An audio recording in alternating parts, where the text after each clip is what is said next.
पहिला, आपल्या दैवी दर्जाचा त्याग करण्यावर विजय। येशूने स्वर्गातील आपले वैभव सोडले। देवाचा पुत्र येशूने स्वर्गातील आपले दैवी दर्जा आणि वैभव स्वेच्छेने सोडून मानव बनला। फिलिप्पीकरास पत्र 2 अध्याय 7 वचन मध्ये म्हटले आहे की येशूने स्वतःला रिक्त केले, दासाचे रूप धारण केले।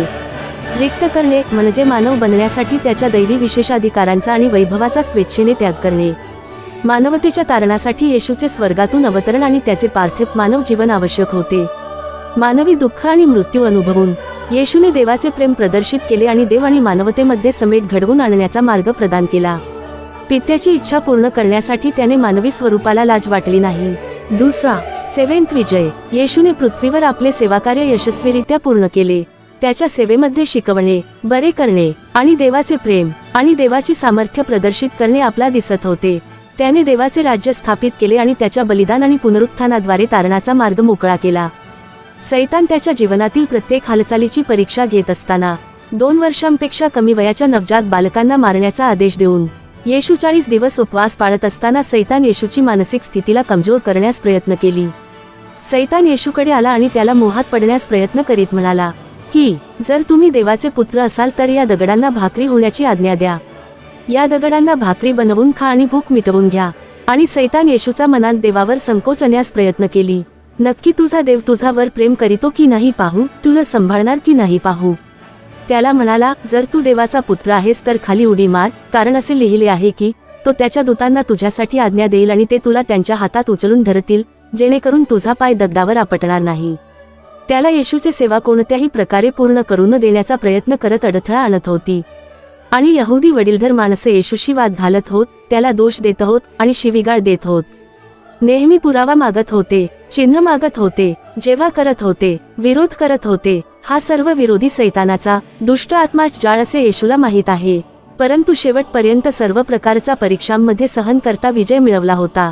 शेवटी येशूचे सेवा वधस्तंभावरील बलिदान पर्यंत यशस्वी झाले।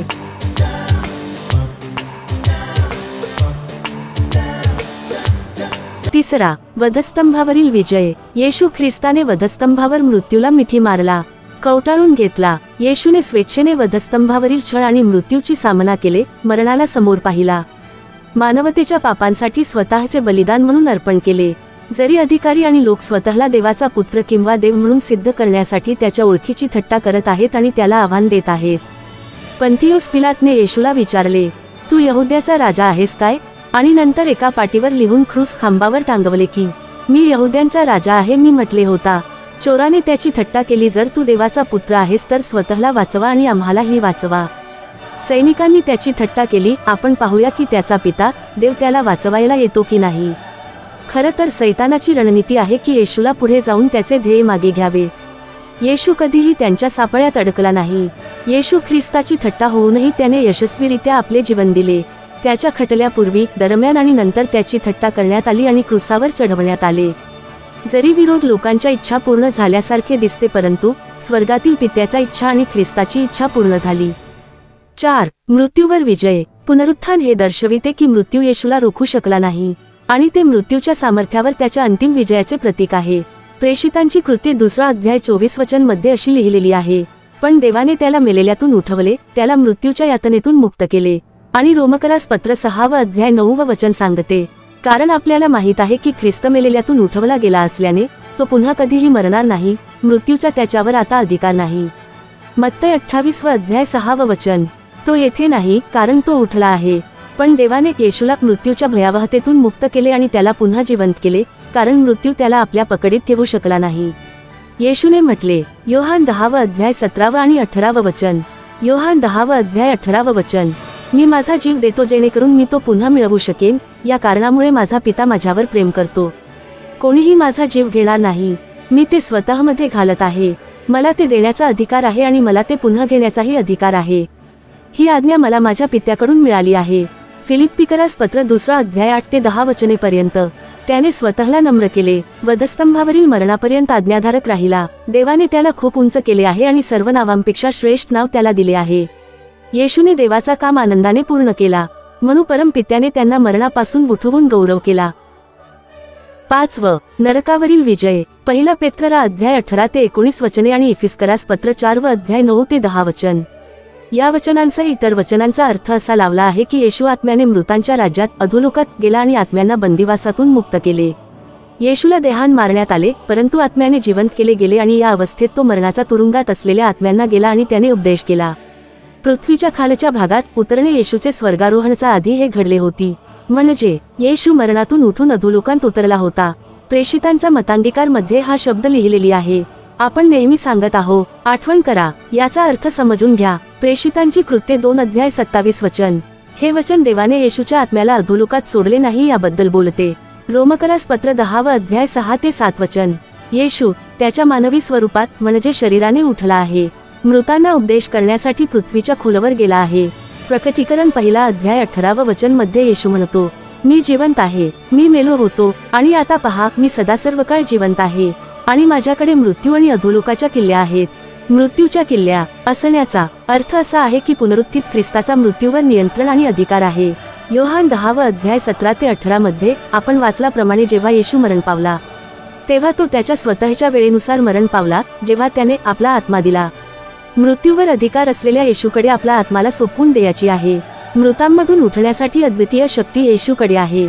त्याच्या अनुयायांना आपणाला ही मृत्यूपासून मुक्त करण्याचा अधिकार त्याच्याकडे आहे, जेणेकरून ते त्याच्यासोबत कायमचे राहतील. म्हणजे शरीर मृत होते ती खरा, ही आपल्याला पहिला मरण, पण आत्माची मरण नसणार, दुसरा मरण नसणार. म्हणून येशूला स्वर्गात दैवी दर्जा सोडण्याचा पूर्ण अधिकार आहे.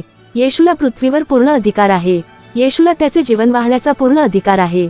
येशूला मृत्यूवर अधिकार आहे. येशूला नरकावर अधिकार आहे. मत्तई 28 अध्याय 18 वचन म्हणते, स्वर्गात आणि पृथ्वीवर सर्व अधिकार मला दिले आहेत.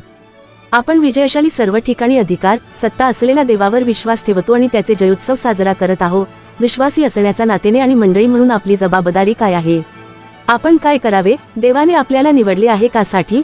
देवाने आपल्याला काय करण्यासाठी बोलावले आहे? आपल्याला त्याच्यासाठी जगण्यासाठी बोलावले आहे.